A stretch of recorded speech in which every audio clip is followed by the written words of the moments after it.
Vamos lá? Joia. Então, com essa oportunidade de ter uma conversa, vocês sintam-se à vontade para interromper, se houver necessidade. Nós temos um programa mais ou menos grande, então vocês vão ver que eu vou passar transparências aqui mais ou menos sem comentá-las, porque eu me preocupei em deixar um pouco mais de detalhe nas transparências do que eu realmente posso falar nesse tempo, sem matar vocês de cansaço. Mas, então, de vez em quando eu vou passar por cima de algumas transparências, vocês têm a chance de voltar lá e, de repente, ver um pouco mais a situação com um pouco mais de detalhe. Como eu dizia, para começar, agradecer a Renata, Oscar, pelo convite. E vamos em frente. Por que um universo deficitário em antimatéria? O que eu pretendo fazer aqui é caracterizar o problema, porque esse título não deixa exatamente claro qual é o problema que a gente vai tratar. Depois mostrar para vocês que ferramentas que a gente tem para tratar do problema e qual é o estado da busca por uma solução. Eu já vou avisando que isso é um problema não inteiramente resolvido. A gente acha que está no caminho certo, mas não chegou lá. Vamos estabelecer um ponto de partida antes daquele programa, estabelecer um ponto de partida. Vocês sabem que a atividade científica, ela vive de um bate-bola, você pode até chamar isso de método científico ou parte do método científico, um bate-bola entre a observação e a interpretação teórica, tá? Experimento e a teoria. Então está aqui. Do ponto de vista de instrumentação e observação, telescópios de superfície, satélites, revelam um universo em expansão. Isso é uma constatação, isso você olha e vê. O universo está se expandindo, num processo de resfriamento, como um sistema onde a pressão vai baixando, ele vai se expandindo, vai resfriando, as densidades de energia e matéria vão baixando também, o volume está aumentando. E as teorias físicas já são suficientes para mais ou menos completar uma ótima história do universo. Agora, o problema que a gente quer enfrentar é o seguinte: a gente tem um início onde matéria, antimatéria e radiação, vocês podem imaginar a grosso modo essas três componentes, matéria, antimatéria e radiação, existindo como se fosse um gás muito denso, muito quente, pode pensar em termos de uma sopa, como eu pus aí, extremamente quente, densa, e em equilíbrio térmico uniforme. Equilíbrio térmico vai ser um conceito importante aqui. Você não tem uma região que é diferente de outra região. Se surge um aquecimento maior aqui, imediatamente ele se distribui. Então você, em qualquer região dessa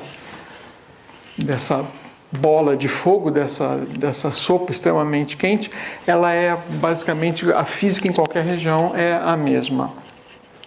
E isso é o equilíbrio termodinâmico. E, em algum momento, pelo menos, matéria, antimatéria e radiação existiam em quantidades iguais. Acontece que um dos mistérios da evolução desse sistema é o desaparecimento da antimatéria. Tudo que você vê, eu já vou caracterizar o que é matéria e antimatéria, mas tudo que se vê, tudo que se observa, o universo visível, a gente sabe que ele é composto por matéria. E se em algum momento nessa evolução, se as quantidades eram iguais, para onde foi a antimatéria? E no processo de expansão e esfriamento, alguma coisa aconteceu, que gerou um universo onde as grandes estruturas observadas são de matéria. Se esse desequilíbrio não tivesse ocorrido, vocês sabem, matéria e antimatéria vão se aniquilar, vão gerar radiação, a gente teria um universo que seria simplesmente, puramente composto por radiação. É interessante que a gente sabe muito bem qual seria, porque essa radiação existe. A gente sabe, mas não é só ela, né? Mas a gente sabe muito bem qual seria o espectro. E é bárbaro, é o espectro que gerou a mecânica quântica, de onde nasceu a mecânica quântica. Mas, obviamente, absolutamente nada que a gente estima e observa existiria, porque seria puramente radiação. Difícil imaginar um lugar mais sem graça. Então, basicamente, tudo que existe, com o qual a gente se relaciona, é fruto desse desequilíbrio entre matéria e antimatéria. E mais um pequeno comentário, acho que um super, hiper presente de Natal, que a comunidade científica ganhou no final do século XX, que é o fato de que o entendimento cosmológico e astrofísico do universo, de repente, se casou, das estruturas infinitamente grandes, de repente teve um casamento incrível com o estudo do micro-universo, o estudo das partículas elementares, das colisões e das interações fundamentais. Surgiu uma simbiose do estudo do maior possível, que são na escala do raio do universo, 10 a 26 metros, e o estudo das menores estruturas conhecidas, quarks e leptons, numa escala de 10 a menos 18 metros, passaram a se alimentar uns aos outros. Na verdade, hoje você não faz partículas elementares sem usar limites e informações do macro, do universo. E o contrário também. As coisas, e cada vez mais uma interdependência entre os dois. Isso é um aspecto absolutamente fantástico que vocês vão ver hoje. Eu vou tentar mostrar. A gente vai primeiro enfocar o lado macro e depois o lado micro e ver que absolutamente um precisa do outro. Deixaram de ser duas matérias em separado. E você então adquiriu uma descrição da evolução do universo com detalhes incríveis, realmente, um nível de detalhe fantástico, mas certamente algumas questões em aberto. Então você tem várias épocas que você consegue descrever muito bem na evolução do universo. Já vou mencionar alguns momentos especiais com um sucesso fantástico que você consegue descrever teoricamente, fazer previsões e constatar na observação, mas algumas questões em aberto e a nossa questão de hoje, porque esse déficit de antimatéria. Como vocês viram, está uma questão com a ligação íntima com a nossa existência. Nós não vamos fazer muita cosmologia aqui, mas eu queria, lembrando que é uma história contada por quem não a conhece muito bem, mas uma pequena história do universo vai ser basicamente, nós vamos fazer em 2 minutos, passar o filme para trás, que é o aquecimento ou colapso do universo, é passar para trás no tempo e depois voltar para frente no tempo, só para caracterizar alguns momentos fundamentais dessa evolução, onde a gente pode aplicar os conceitos que a gente quer desenvolver para resolver o problema do desequilíbrio matéria-antimatéria. Então, vamos lá. Imaginem a tal da sopa ou um gás extremamente aquecido, e agora a gente vai comprimi-lo e vai aquecer até temperaturas absolutamente inimagináveis para a compreensão humana. Vamos passar esse filme para trás. Vocês têm que imaginar o seguinte: você está aquecendo, o que você tem é agitação térmica, choques, movimento, choques térmicos. Então é claro que em algum momento essa agitação térmica, a energia associada, média associada a essa agitação térmica, é maior do que a energia de ligação de um elétron com um núcleo atômico. Nesse momento, os elétrons a temperatura está aumentando, a quantidade de choques, a quantidade de energia que é dada para esses elétrons é maior do que a energia que liga ele ao núcleo, ou seja, ele se solta do núcleo. O que a gente tem agora, os núcleos são íons e os elétrons estão soltos. Ninguém está livre, é uma agitação tremenda, todo mundo chocando com todo mundo, é um caos completo. Mas a gente dissociou os átomos, o que a gente tem agora é um plasma de partículas carregadas extremamente quente. Continua aquecendo, sobrou o núcleo e os elétrons. Agora o núcleo, os prótons e os nêutrons no núcleo também vão se dissociar quando a energia que é transferida para eles é maior que a energia de ligação nuclear. Então eles se dissociam, continua aquecendo. Agora a energia de colisões, a energia térmica é maior que uma energia que talvez alguns de vocês não tenham ouvido falar, a energia cromodinâmica, que forma os núcleons, forma os núcleos e os prótons. São os 3 quarks que estão lá dentro. A energia que liga os quarks vai se dissociar também. Isso tudo de uma maneira um pouco simplificada. Mas, enfim, o que a gente está fazendo, a gente está dissociando a matéria em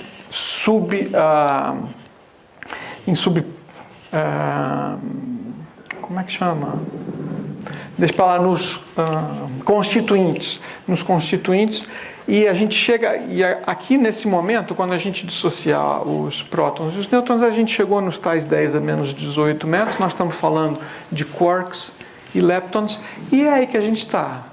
Ninguém dissociou o quark, ninguém dissociou o lepton, a gente não sabe se eles têm estrutura ou não, mas a gente está nesse ponto. E não precisa ir mais longe que isso. Vamos agora pegar dessa sopa de quarks, leptons e radiação e vamos caracterizar 3 momentos absolutamente especiais na evolução do universo. O primeiro deles é quando os quarks vão se juntar e vão formar os baryons, vão formar os núcleos, prótons, nêutrons, etc. Estou passando o filme ao contrário. Isso se chama bariogênese e isso é um problema de fronteira em física. Eu vou deixar ele de lado, ele é complicado, isso seria um seminário à parte. A bariogênese é o que se discute hoje. Bariogênese e, em paralelo, a leptogênese. Tem baryons e leptons, mas esses são nomes que para vocês pode ser para muitos de vocês pode ser novidade, deixa para lá. Mas, basicamente, para entender o que é o momento em que os quarks realmente eles estão esfriando, a energia associada à agitação deles já passa a ser menor e eles encontrando, cada 3 quarks se encontram, vão formar prótons ou nêutrons. Continua esfriando e agora são os prótons e os nêutrons que vão ter uma agitação menor do que a energia de negação nuclear. E os núcleos atômicos vão se formar ainda como íons, mas eles agora vão se formar. Aí entra o primeiro sucesso fantástico do entendimento da gente sobre o universo. Esse momento, o primeiro é chamado bariogênese e esse segundo momento é chamado nucleossíntese. O que acontece? Você tem um modelo para esse gás de prótons e nêutrons, você pode calcular, à medida que a temperatura baixa, você pode calcular qual vai ser o processo em que os prótons vão encontrar os nêutrons para formar os elementos mais leves. Estão ali, hidrogênio, deutério, hélio, lítio. Eles vão se encontrar e vão formar os elementos mais leves. E é um problema difícil indo por cima porque o nêutron decai, ele tem uma vida média que é da ordem de 1 minuto, assim, ele decai. Então, uma série de informações entram como input para um problema, mas você resolve o problema e deduz quais são as abundâncias. Agora que eu me lembrei, desculpem que eu tenho isso. E você deduz quais são as abundâncias relativas dos elementos leves nas regiões quietas do universo. Não vale onde tiver formação de estrela, porque aí vários outros processos vão ocorrer mais tarde. Mas tem reuniões quietas do universo onde aconteceu a nucleossíntese e mais nada. Regiões gasosas do universo. Você calcula as abundâncias relativas dos elementos leves, olha, mede e acha um acordo espetacular. Você tem um entendimento fantástico sobre a nucleossíntese. E aí vem um terceiro momento, que agora é a formação dos átomos. Esse, então, é impressionante, porque você agora, a energia a agitação térmica vai ser menor do que a energia de ligação dos átomos, os átomos se formam, aquele plasma carregado vai passar a ser um gás de partículas neutras. O resto é radiação. Acontece que, enquanto as partículas eram carregadas, a radiação estava acoplada com essa agitação toda, porque a radiação batendo, ela interage com cargas e não interage com partículas neutras. De repente, tem esse momento incrível em que o universo se neutraliza em átomos neutros, a radiação fica completamente livre. É uma espécie de uma transição de fase onde tudo que é radiação, tudo que é luz, não bate mais em nada. Para onde estivesse andando, a gente vai continuar para sempre. Então você gera um banho de luz livre, que é basicamente o que domina o nosso universo hoje. Será que é história de maluco? Era isso que eu estava falando, eu acho que isso aqui são detalhes, é o desacoplamento da radiação. Isso ocorreu a uma temperatura de 3.000 graus, mais ou menos, quando o universo tinha uns 300 mil anos de idade. E você tem, então, uma radiação que, a partir daquele momento, passa a ser livre, um banho de radiação. E o universo vai expandindo, essa radiação vai esfriando. Ela tinha 3.000 graus e ela foi observada em 1967, já com uns 3 graus Kelvin. A energia associada é equivalente a 3 graus Kelvin. E essa é a melhor e mais antiga fonte de informação sobre o início do universo. Dela tirou-se um monte de informações. Como ela foi detectada é uma história impressionante que eu não posso contar hoje, mas foi com essa antena aqui em 1967 e já se faz medidas de flutuações no espectro esperado dessa radiação, como essa aqui, são medidas de satélites, a partir das quais você utiliza informações cosmológicas de alta precisão. Então, além disso, por causa dessa descoberta da radiação, uma ciência que era basicamente tratada com ordens de grandeza quase que passa a ser uma ciência de alta precisão. Você tem informações agora sobre o universo que são absolutamente espetaculares, quase como se você tivesse um laboratório para o seu universo no seu laboratório. A descoberta foi o Prêmio Nobel de 78, Penzias e Wilson, e o Prêmio Nobel de 2006 foi um projeto arrojadíssimo de mandar um satélite em órbita e fazer uma medida de precisão dessa radiação. Foi um sucesso tão grande que um segundo satélite conseguiu aumentar incrivelmente essa precisão, e essas é a fonte de informação das mais importantes que a gente tem sobre o universo. Depois disso, a gravitação entra em cena. Depois desse desacoplamento da luz, tem uma era que eles chamam de era escura. A gravitação entra em cena e aquele gás de elementos leves começa a colapsar e vai formar todas as estruturas, as grandes estruturas do cosmos, as galáxias, os aglomerados de galáxia que a gente conhece. Então, é como eu falei, é uma história que você sabe contar momento com grandes detalhes, momentos importantíssimos dela. Mas tem esse problema, quer dizer, é uma história de um sucesso colossal com uma pedra no sapato. Por que que nessa evolução toda surgiu um déficit de antimatéria, um superávit de matéria? Então agora vamos zerar em cima do problema. A primeira coisa que eu quero fazer é caracterizar o que vem a ser matéria e antimatéria. Preciso andar mais rápido, mas a gente não precisa perder muito tempo com matéria. Se quiser definir, vai acabar se complicando. Vamos usar a nossa intuição só. Vocês são matéria, eu também, tudo que vocês veem são matéria, elétrons, prótons, nêutrons são matéria, então vamos deixar por isso. E vamos dar uma olhada na antimatéria, que é um nome que eu nem gosto muito, mas enfim, foi assim que ele nasceu. Até 1928 não existia nem o conceito na mente humana. É uma coisa realmente muito nova. Tá?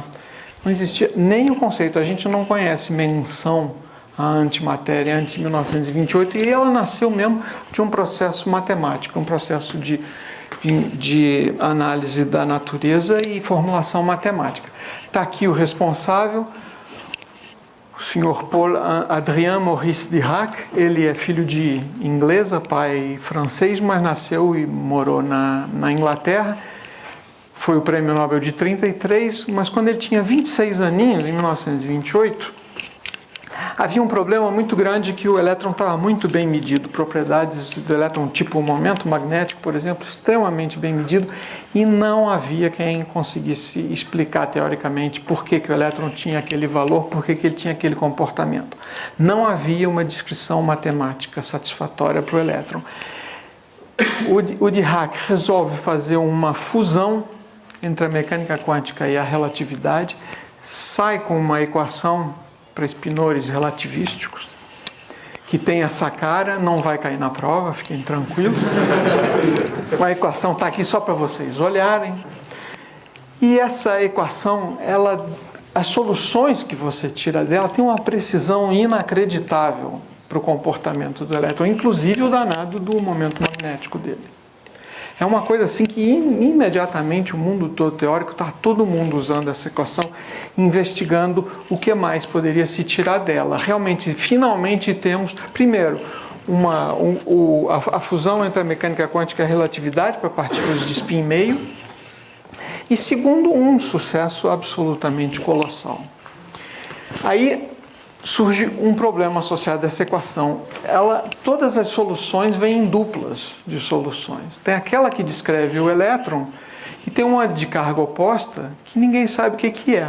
Uma espécie de raiz de 1 é igual a mais ou menos 1. A gente gosta do 1 e não sabe para que serve o menos 1, é claro que a gente sabe, mas na época era isso. Por que eu tenho duas soluções se eu só quero uma? E aí vem a primeira ideia logo. Não, é que essa equação é muito mais poderosa que vocês imaginam. Ele descreve o elétron e descreve o próton também.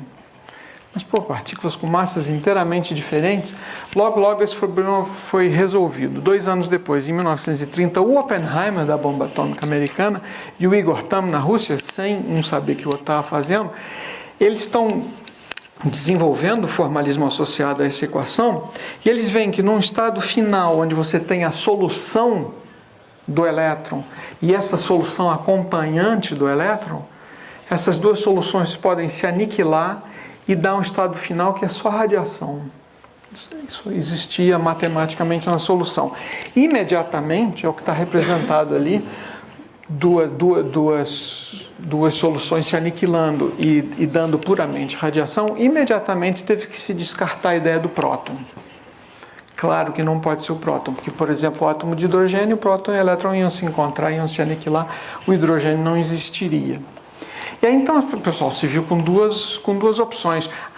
Aquilo é uma solução, é um artefato matemático, uma solução parasita, eu jogo fora, e viva o elétron, eu vivo com ela. E a outra é, não. Isso é um problema, aliás, isso é dever de casa para vocês, é um problema espetacular. Por que a matemática é a descrição do universo? Isso não aconteceu só aqui, teoria de grupos, diversos exemplos. Você cria uma estrutura matemática e você vai ver que ela representa alguma coisa na natureza que às vezes você nem conhecia, né? Então, dever de casa. Por que a matemática é a linguagem da natureza, ou da forma que vocês quiserem verbalizar isso? E aí, então, a segunda opção seria não, essa segunda solução, ela é uma mensagem, existe alguma coisa na natureza que ela está representando. E o danado do Dirac optou pela segunda opção. Não vou jogar fora aquela solução, não sei para que ela serve, mas alguma coisa ela está te dizendo, ela está nos dizendo. E criou o termo antielétron. É um termo que ele criou e gerou uma teoria, completou a teoria dele de uma forma espetacular, revolucionou o nosso entendimento como vem a ser o vácuo, e efetivamente em 1932 o positron foi observado. É outra história muito bonita, o cara inventou a chamada câmara de nuvens para captar partículas que atravessavam, partículas carregadas atravessando, e ele conseguiu provar que existia uma partícula que tinha todas as propriedades do elétron, só a carga era oposta. E hoje, nasceu o conceito de antimatéria, foi evidenciado que ela existia, e hoje é rotina pura. Antimatéria e matéria basicamente têm as mesmas propriedades. Todas as partículas que a gente observou em aceleradores, eu passei 15 anos da minha vida aqui, todas as partículas que a gente observa igualmente as antipartículas, tudo absolutamente do jeito que a gente espera. É uma banalidade no mundo de hoje. Não só a partícula, como até os estados ligados, os estados compostos, o antiátomo de hidrogênio, com antipróton e positron, o antipróton e antielétron. Alguém já ficou até milionário escrevendo sobre antimatéria. E escrevendo algumas bobagens e outras coisas interessantes. Eu não li, juro. Mas a tal da aniquilação, aquele estado onde você tinha as duas soluções de Dirac associadas, se aniquilando e dando radiação, se transformando totalmente em energia, se aniquilando, hoje aquilo é uma espécie de uma ferramenta de engenharia, ela é usada nos colisores. A gente colide próton contra antipróton para zerar totalmente os números quânticos e fazer uma colisão absolutamente democrática no que pode ser o estado final. Você começa com números quânticos zero, ou seja, vale tudo no estado final. Você não tem um viés, um bias no início. É uma ferramenta e colisores elétron-antielétron também. Então, de mistério virou uma banalidade, uma coisa que a gente usa a nível tecnológico mesmo. Então, terminou a parte de antimatéria, fica uma prova. Matéria e antimatéria se aniquilam, então se um estudante de física vai a um restaurante italiano, come antipasto e pasta, engorda, emagrece ou nenhuma dessas.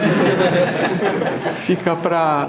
Isso aqui é tirado desse cômico, eu achei a ideia ótima. Mas agora então já sabemos que é antimatéria, vamos voltar à nossa questão. Todas as leis da física que a gente conhece e conhecia, inteiramente simétricas em relação à matéria. A antimatéria e matéria apareceu daquela maneira, tinha a solução da matéria, tinha a solução da antimatéria também.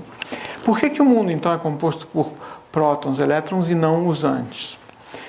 Conflito com as leis da física com uma simetria que a natureza aparentemente ignora.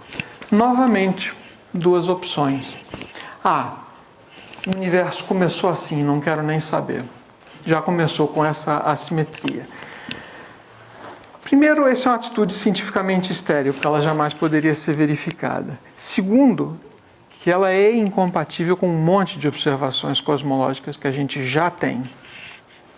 E contraria todos os modelos cosmológicos, essas duas aqui mais ou menos acopladas, porque os modelos são em função das observações cosmológicas. Mas parece que isso aqui é apelação pura. Então vamos adotar o fato de que essa assimetria tem que ter se desenvolvido dinamicamente. A partir de um estado inicial simétrico, você tem que gerar a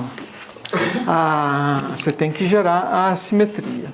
Então agora o nosso problema é explicar como surgiu essa assimetria.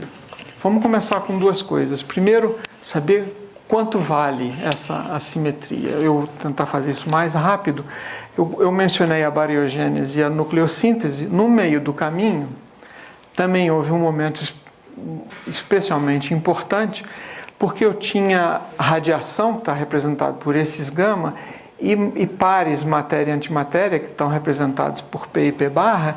Eu poderia ter P e P barra se aniquilando em radiação, ou radiação se aniquilando em pares PP barra, tanto faz ir para um lado e para o outro. Mas esses têm massa e esses não têm. Eu vou esfriando o universo, vai chegar a uma temperatura que é da ordem de 10 a 12 graus Kelvin, onde essa equação ainda é possível, mas essa já não pode mais. Por limites cinemáticos. As leis da física são a mesma, mas agora a gente está limitado com um limite cinemático, que é você querer de coisas sem massa criar coisas com massa, e já não dá mais. Então, só ocorre a aniquilação matéria-antimatéria em radiação.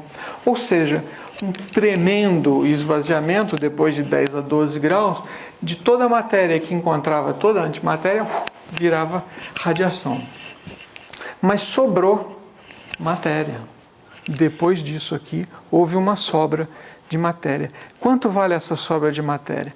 Para cada par aniquilado, matéria e antimatéria, para cada bilhão, 10 a 9, para cada bilhão de par, sobra uma matériazinha solteira. Ou seja, o desequilíbrio é ínfimo, é muito, muito pequeno. Não é nada dramático. É dramático no sentido que as quantidades são tão grandes que um desequilíbrio micro desses é responsável por todas as galáxias, todos os aglomerados de galáxias, por tudo. Mas é um desequilíbrio muito pequeno, ou seja, não precisa nenhuma grande violação fantástica das leis da física. O que você precisa é chegar nesses níveis aqui de desequilíbrio. E o segundo passo para a nossa questão é quais são as condições básicas, de onde eu começo a tratar um problema desse.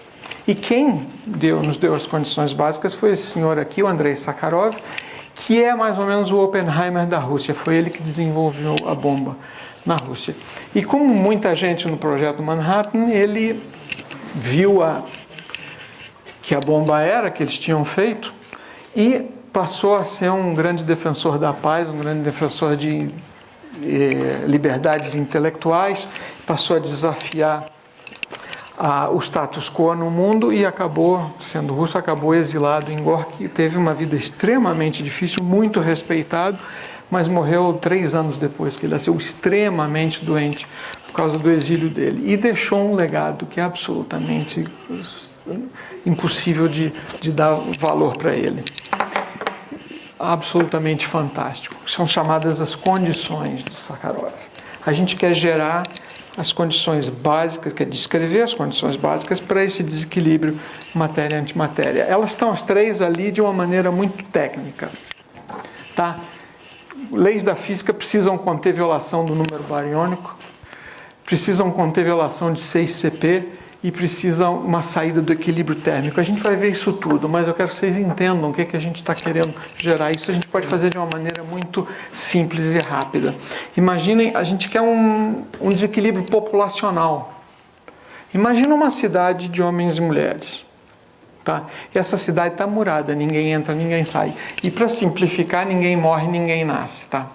E tem homens e mulheres em quantidades iguais.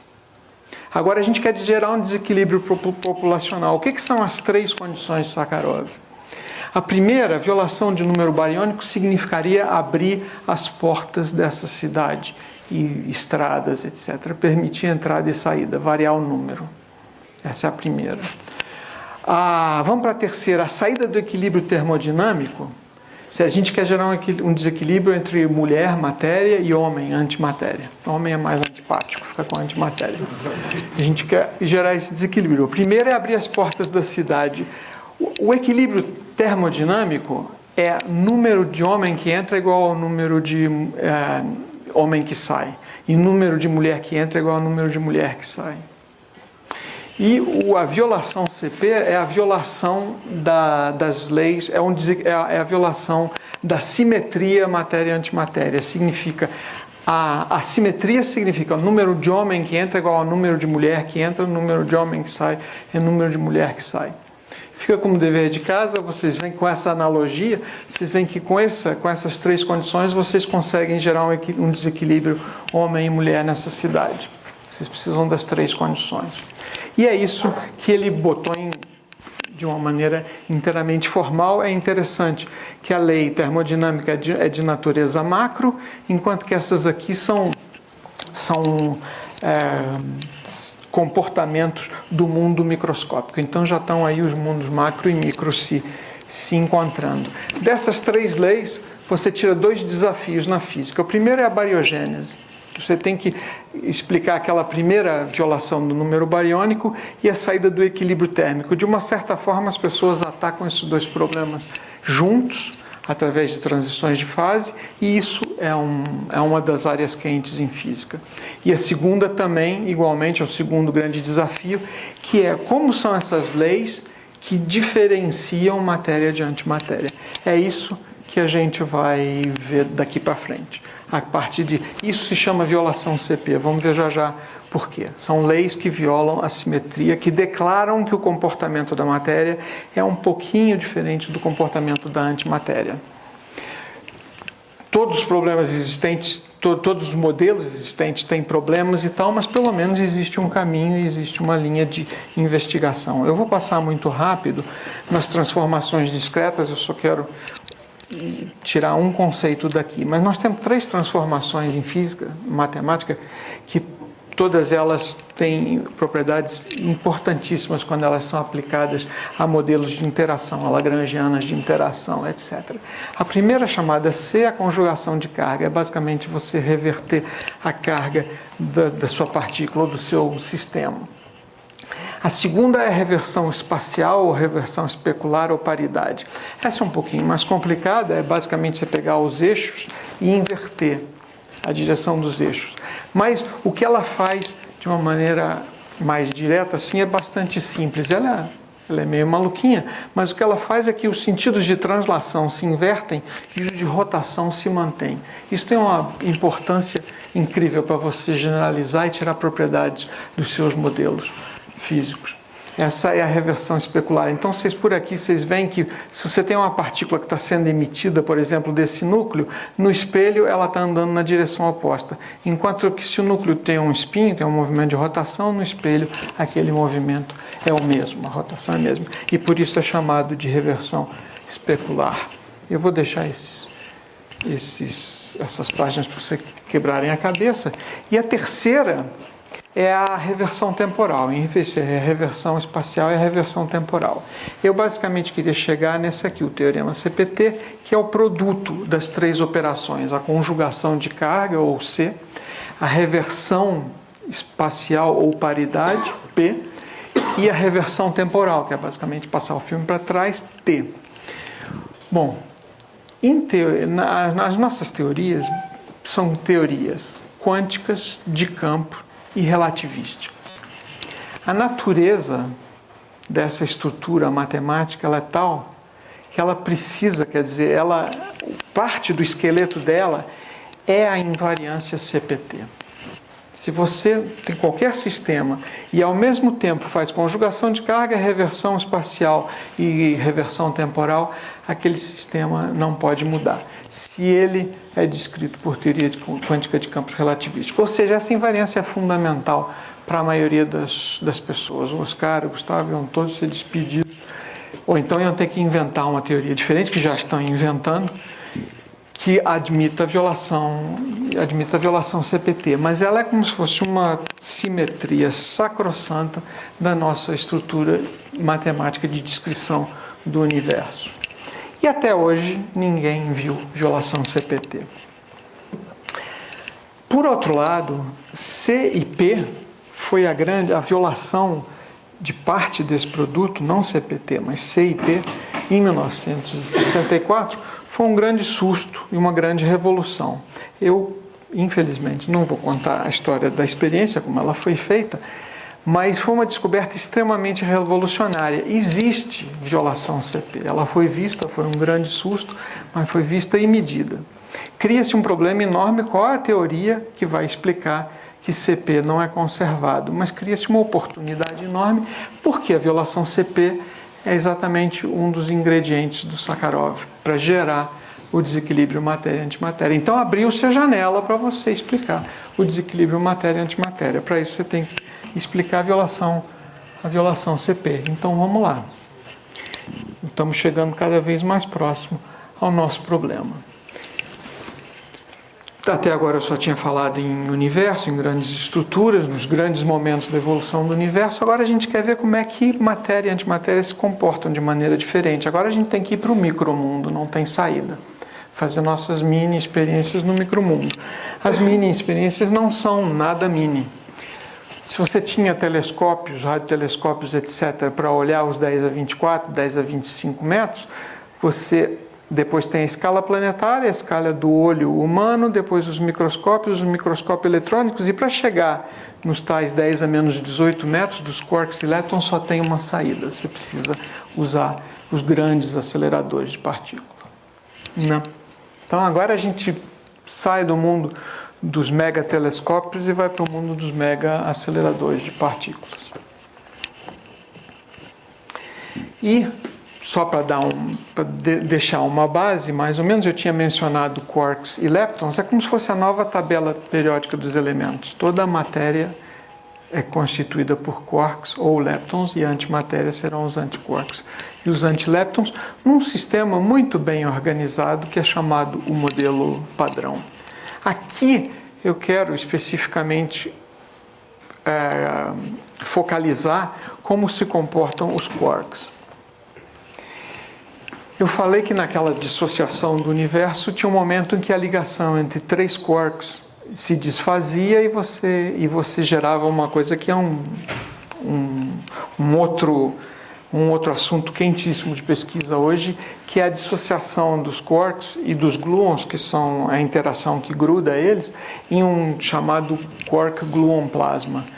Mas se você está a uma temperatura abaixo de quark gluon plasma, o que você tem mesmo é o próton. Tem o antipróton, se for feito de antiquarks, o nêutron e vários outros. Esses são os baryons. Lembram que eu chamei de bariogênese, aquele momento do universo? Porque os baryons são realmente o que conta em termos de matéria no universo. Quando vocês olham para as estrelas, quando vocês olham para vocês estão vendo estruturas bariônicas, até eu, estruturas bariônicas. Mas tem os mesons. Tá? Os quarks eles só se organizam assim, ou baryons, 3 quarks, ou mesons. E os mesons são quark e antiquark. E os mesons são uns bichinhos, uns fantasmas bem estranhos. Eles foram conhecidos primeiro como mediadores das interações nucleares. Eles são muitíssimo mais leves, eles não contam, não aparecem quando a gente faz essas medidas cosmológicas. Eles, como eu falei, são feitos de quark e antiquark, mas eles têm umas propriedades infernais. E eles se tornaram o veículo para a gente começar a mergulhar no mundo da violação da simetria matéria-antimatéria, por causa dessas propriedades infernais. E como vocês estão vendo, o caldo engrossou. A gente agora está completamente imerso no tal do modelo padrão, que é um modelo, você tem um modelo cosmológico espetacular, que muita gente chama um modelo de concordância, e você tem um modelo micro das partículas elementares e suas interações, que muita gente chama um modelo padrão. E o que eu estou fazendo aqui é basicamente pegar o modelo padrão, como quem pega o manual do escoteiro mirim, do tio Patinhas, pega o manual do escoteiro mirim e vai lá na página 25 e tira as regras de interação de quark. Então não interessa, acreditem nisso aqui. Os quarks interagem mais ou menos não, bem assim. O que eu quero mostrar é que se eu tenho um estado de meson, que é um quark e um antiquark, e eu usar as regras do modelo padrão, vejam o que está acontecendo. De um estado d S barra, simplesmente usando interações padrão, eu vou para um d barra S. A física do modelo padrão me permite uma evolução em que um meson se transforma no próprio antimeson. Infernal isso. Você pega, joga esse elemento de interação numa equação tipo equação de Schrödinger, e a solução é que esse meson nunca existe como um meson, simplesmente. A solução é uma oscilação entre os estados meson, antimeson, meson, antimeson, meson, antimeson. É assim que ele vive. É um bicho danado.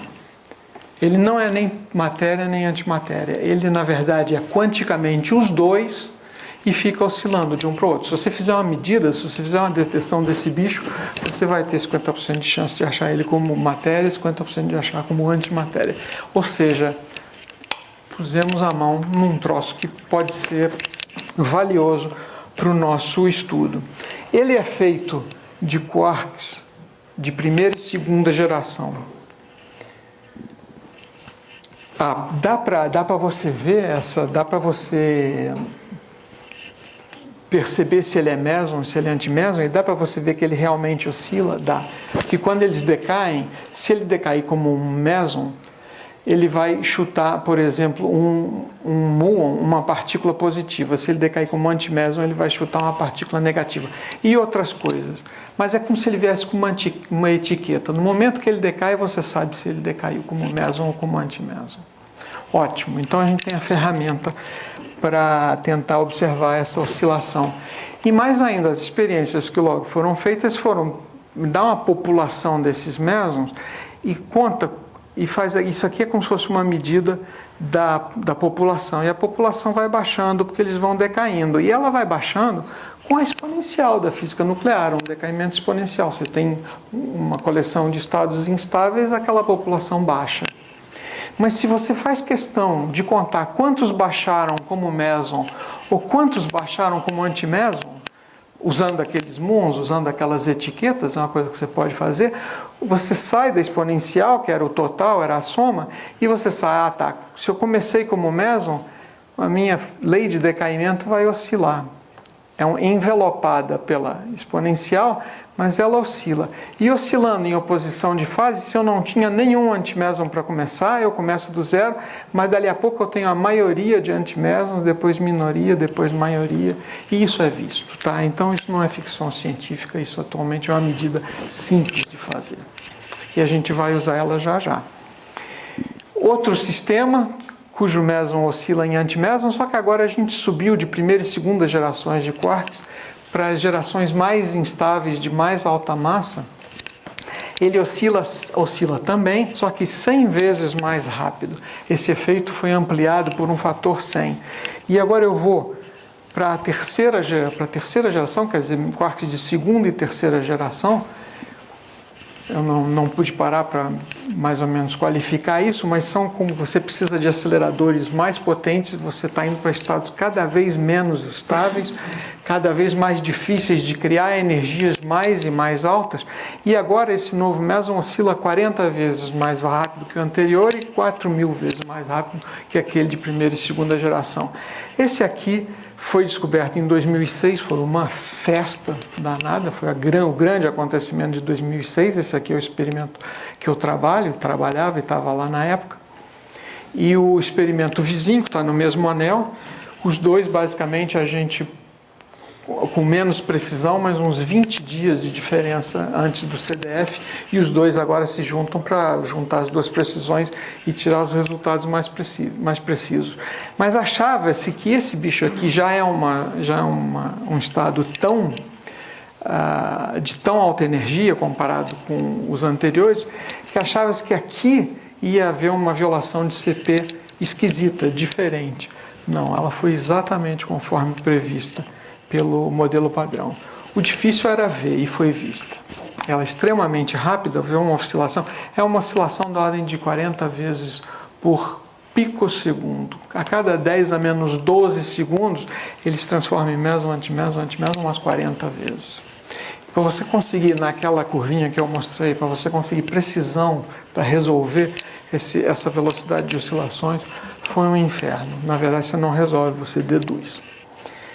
E aqui um pouco de mecânica quântica que eu vou deixar de lado, mas a gente vai usar esse sistema, que é um sistema que meio que desafia a lei de transformação partícula-antipartícula, porque ele sozinho já vai se transformando em partícula-antipartícula, e vamos usá-lo como um laboratório para estudar a violação da simetria partícula-antipartícula. Que laboratório vai ser esse? Eu vou pegar aqueles meson B, que oscilam extremamente rápido, e vou pegar um decaimento específico, mas é um decaimento especial. Isso aqui é um meson decaindo em 2 mesons. Estudo é uma linguagem que pode ser estranha para vocês, mas é um estado inicial indo para um estado final, mas eu estou criando uma situação que realmente é a melhor situação que eu posso criar em laboratório para estudar a violação CP. O meson decai no estado final e o antimeson decai também no mesmo estado final. Então eu estou implicando cada vez mais com a natureza. Estou conseguindo já conseguir bichos que oscilam entre partícula, antipartícula, partícula, antipartícula, e mais ainda, o estado final eu posso selecionar meus dados de modo que o estado final é exatamente o mesmo. Agora vai entrar um ingrediente fundamental da mecânica quântica, que são as interferências quânticas. Eu vou implicar mais ainda com o meu sistema, estou tentando criar uma situação onde, se houver violação CP, eu vou ver e vou ver muito claro. Eu vou criar um sistema, que é o sistema do B ou do B bar, decaindo no mesmo meson. Agora veja os caminhos. Eu posso ter o B decaindo nesse estado final como ele próprio, ou eu posso ter ele tendo oscilado para o anti-ele e decair. E a história do B bar é a mesma. Ele pode ir diretamente para o estado final, ou ele pode oscilar para o B e decair. Em mecânica quântica, quando você tem 2 caminhos para o mesmo estado final, você na verdade tem 3 termos. Tem essa possibilidade e as 2 possibilidades interferem, gerando um terceiro termo importantíssimo. Tudo que é diabólico em mecânica quântica mora nas interferências. Tá? E criamos aqui uma situação onde as interferências realmente entram com carnaval completo. tá? Dois caminhos possíveis, notem que um caminho é o caminho da matéria, o outro é da antimatéria, interferências quânticas. Agora eu quero ver se o número de decaimentos de B em psi-K vou contar esses decaimentos e vou contar esses decaimentos. Criei uma situação com muita interferência quântica. Agora eu vou fazer uma contagem e quero ver se tem desequilíbrio nessa contagem, porque isso seria botar lá o dedão na ferida da violação CP. Eu estou com um controle laboratorial sobre a violação CP. Claro que para fazer isso você precisa... Agora vamos à observação então. Gerei as condições para observar e para fazer isso a gente tem que ir para os aceleradores. Infelizmente eu não posso gastar muito tempo nisso, mas isso aqui é um exemplo de um acelerador na Califórnia que foi feito só para isso, basicamente, onde você acelera elétrons para um lado e antielétrons por outro, e em algum momento você faz os dois feixes se encontrarem dentro de um detetor relativamente grande, aqui está o tamanho de uma pessoa, dentro de um detetor desses. E você cria, quer dizer, você tem uma colisão elétron-antielétron que tem um estado intermediário com números quânticos bem conhecidos. Esse estado vai decair naqueles dois mesons, um B e um B barra. E você faz as medidas, faz as contagens de decaimento do B, as contagens do decaimento do B barra, do anti-B, e vê se tem um desequilíbrio. Tá? A experiência é basicamente essa. Você aniquila elétron-antielétron, cria um par de mesons, o B e o B barra, e faz a contagem dos teus estados finais, filtrando os estados onde você tem o psi e o K1, aqueles que eu... A experiência basicamente se dá dessa forma, onde você tem uma contagem e você faz uma contagem de quantos decaíram enquanto antimeson, quantos decaíram enquanto meson. A história é bárbara, infelizmente a gente não pode se deter muito, então vamos direto para o resultado. O que vocês vão ver é um plot, um diagrama de contagem de decaimentos. Está aí. Quase arromba a retina de quem vê, como diz o Chico Buarque. O B representa a contagem dos mesons que decaíram em função do tempo, tá? Horizontalmente o tempo. Por conveniência, a gente chama o zero de a metade do caminho, tem os decaimentos positivos e negativos, estão associados à técnica da medida, mas não importa. Isso aqui seria uma contagem a partir do tempo zero para tempos positivos e para tempos negativos. E o azul é exatamente a mesma contagem, só que para os decaimentos de antimeson. E vocês veem que eles se comportam de forma diferente. Os antimesons aqui decaem mais do que os mesons. Os mesons aqui decaem mais que os antimesons. A violação CP, a violação da simetria matéria-antimatéria, está chapada na cara de nós todos. Agora tem muito mais do que isso. E eu acho que a beleza dessa medida é realmente... E a tal da... Lembram do teorema CPT? Produto das violações C, P e T. Essa operação deve ser invariante. Isso aqui está mostrando, o azul ser diferente do vermelho, está mostrando a invariância CP, que é associada à matéria e antimatéria. Agora notem a simetria dessa figura. Tudo que tinha mais no azul do que no vermelho, em tempos anteriores, vai ser perdido em tempos posteriores. A violação T, a violação da reversão temporal, que também está aqui, porque as curvas azuis e vermelhas são diferentes, ela é exatamente igual e contrária à violação CP, de forma que o teorema CPT se mantém. Então, o susto, quer dizer, a gente viu a violação CP representada de uma forma espetacular, mas mais ainda mantendo a simetria CPT. Ou seja, toda a violação da reversão temporal é como se fosse o outro lado da moeda da violação matéria-antimatéria, de modo que o produto CPT continua invariante. Você pega, por exemplo, o primeiro diagrama, o azul, o vermelho, subtrai os dois, e essa senoide aqui é exatamente o que o teorema CPT prevê para o resultado dessa experiência. Então, não só a gente fez um controle laboratorial da violação CP, como também teve uma evidência espetacular da violação de manter a simetria CPT, nesse balanço que eu estava me referindo. Então, CP e T, aqui um pouco mais de detalhe, CP e T como dois lados da mesma moeda. Com isso, a gente fez uso tecnológico da dilatação temporal. Eu não pude falar nisso, mas a dilatação temporal é fundamental nessa experiência. Por quê? Porque aqueles tempos ínfimos, dada a energia altíssima, a velocidade altíssima dessas partículas, aqueles tempos ínfimos se transformam em tempos mensuráveis. Ou seja, a nível técnico, a dilatação temporal de Lorentz entra aqui como uma ferramenta fundamental. Como eu falei, tive chance de mostrar, as interferências também entram quânticas, algo absolutamente inerente ao mundo quântico, são as interferências, entraram de uma maneira fundamental. E estados emaranhados, para quem já ouviu falar em entanglement, em estados emaranhados, entram nesse experimento também como uma técnica absolutamente fundamental, que você sabe que toda vez que esse aqui for um B barra, o oposto, no mesmo instante, necessariamente é B.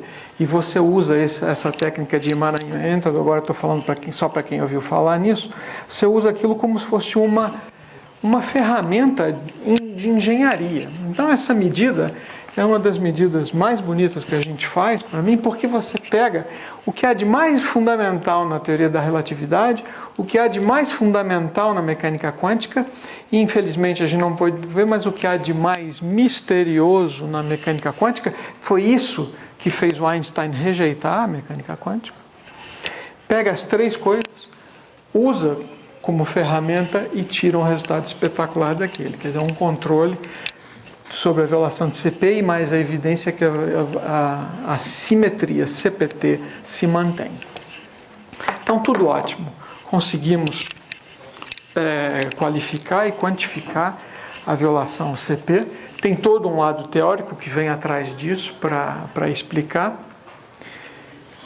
Nem é muito complicado, ou seja, a teoria existe, a teoria está embutida no chamado modelo padrão. Agora, por um lado, a gente abriu o caminho da violação CP, por outro, essa violação CP que a gente vê, e que a gente tem uma teoria para ela, que é a teoria Kobayashi-Maskawa, que deu o Prêmio Nobel de 2008. A gente tem a teoria, a gente tem a evidência experimental, aí você pega essa teoria e leva para a sua evolução cosmológica.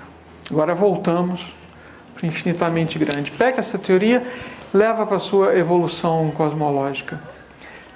Ocorre a violação CP, você gera o desequilíbrio matéria-antimatéria, mas não é suficiente para chegar naquele 1 a cada bilhão, para chegar no que a gente observa.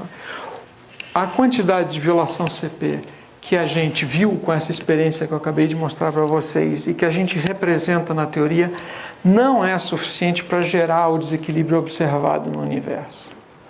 Então agora vem os últimos 5 minutos, Cacilda, já completei 1 hora, mas vem os últimos 5 minutos, que é onde é que a gente está nesse negócio. Parece que a avenida abriu, mas ela não é larga o suficiente. Daí, esse problema ser extremamente tópico, extremamente atual, e é uma guerra. Uma guerra entre os dois experimentos e mais um terceiro grande experimento que vai entrar nessa jogada agora no CERN, no LHC. 2 no Fermilab, no Tevatron, naquele anel que eu mostrei, e mais um que vem entrando agora no CERN. Mas vamos ver o que já aconteceu, o que a gente já mediu. A gente está fazendo medidas diferentes de aspectos diferentes da violação CP, nos mesmos mesons, a mesma situação quântica, só que a gente quer indagar sobre a possibilidade de ter uma violação CP maior do que quer dizer, mostrar que a teoria está errada. Ter evidência de que a violação CP ela é maior do que prevê a teoria. E é possível que ela explique o universo. Ou seja, a teoria está precisando de uma parafusada. E a gente, através do experimento, vai justamente mostrar que parafuso seria esse. Será que a gente consegue? Será que a gente não consegue? É o que está acontecendo hoje. Vocês vão ver isso já já. Vamos primeiro até 2008. Eu não vou dar os detalhes do que está se fazendo. Isso aqui é uma espécie de medida da violação CP. É a fase de violação CP de um meson, sempre os danados dos mesons que oscilam. A gente fica implicando com eles. Gera eles em grandes colisões em aceleradores e faz medida com ele. E isso aqui é a diferença de largura do par de mesons, meson, antimeson e tal. Agora, o que eu quero que vocês tirem dessa figura é que em 2008, isso aqui é o resultado e a incerteza que a nossa teoria previa. E o nosso experimento, isso aqui, na verdade, isso aqui é tirado da última página do meu projeto de bolsa para o CNPq. Ou seja, isso aqui é a embromação que eu mandei lá para o CNPq para ganhar dinheiro. E é direto tirado. Então vejam o que eu estou falando ali. Essa medida preliminar evidencia o quão crucial é o projeto de redução das incertezas experimentais nessa medida. O que está ocorrendo? A gente está medindo uma violação CP por aqui, quando a teoria diz que deveria ser aqui, ou seja, muito maior do que a teoria, só que as incertezas são muito grandes. Então a guerra hoje lá no Tevatron é baixar essas incertezas, é diminuir essas incertezas, para ver se a nossa teoria está de acordo com o que se observa em assimetria matéria-antimatéria ou não. Em paralelo a esse experimento, nós fazemos 2 experimentos. A ideia era que os 2 ficassem prontos ao mesmo tempo, mas não deu. E veio uma conferência muito importante aí. Então, agora eu estou falando em 13 de maio passado, a gente publicou o outro experimento. E o outro experimento é baseado na mesma história, você ter decaimentos de mesons e fazer contagens de pares, só que agora você faz uma contagem um pouco diferente, que são as contagens de pares, mu mais, mu menos, com o mesmo sinal, ou seja, são contagens desse tipo. Um decaiu como meson, o outro necessariamente nasceu como antimeson, oscilou e decaiu como meson também, e você acaba com 2 etiquetas de mesmo sinal. Então a gente faz uma contagem do desequilíbrio mais, que é o que está nesse cartoon, com as contagens menos, e vamos ver se elas são diferentes. Isso aí é 13 de maio, uma bomba que a gente soltou lá no Fermilab. Isso aqui são dois parâmetros que a gente não precisa nem entrar em detalhes. Isso aqui é onde a teoria prevê. E aqui, em termos desses 2 parâmetros, é o centro dos valores possíveis do nosso experimento, e aqui a faixa de incerteza. A faixa de incerteza já bastante longe do que a teoria prevê. Essa é a primeira evidência, isso precisa ser confirmado, isso aí é de menos de um mês atrás, mas foi um carnaval. É a primeira evidência que talvez haja realmente mais violação CP do que a gente viu naquele primeiro experimento, o arromba-retina. Essa aqui está mostrando mais violação CP e está realmente se aproximando de quanta violação CP a gente precisa para explicar o universo. Então a coisa esquentou e muito. E isso aqui em detalhes, quais são as curvas de grau de confiança, etc. e tal. Quando aqui a distância entre o centro observado e o centro teórico dá a teoria fora do contorno de 99% de grau de confiança de que a teoria esteja certa. Ou seja, a gente está vendo realmente uma violação bastante séria entre experimento e teoria. E uma violação na direção certa. Mais assimetria matéria-antimatéria do que a teoria havia previsto. Virou uma guerra, o outro experimento não tem esse resultado, mas está fazendo aquele primeiro que eu havia me referido, e eles têm 3 épocas de dados. Numa delas, isso aqui é como se fosse o centro teórico, esse aqui é o centro experimental, aliás, ao contrário, o centro teórico e as curvas de contorno experimental, eles têm 3 épocas e tudo é absolutamente compatível do ponto de vista das incertezas que eles têm, mas é engraçado que na primeira época você tem uma distância grande entre o centro experimental e teórico, mas com a evolução os dois se aproximam. Então eles estão dizendo, olha, o que nós estamos vendo, não terminaram a análise, mas o que nós estamos vendo não bate muito com o que vocês estão vendo. Então agora a situação é um pouco situação de tensão entre os dois experimentos. O que vai ocorrer é que vamos ver se antes da Conferência de Paris, no final de julho, a gente consegue aquele outro resultado para pelo menos ficar 2 contra 1 e a gente...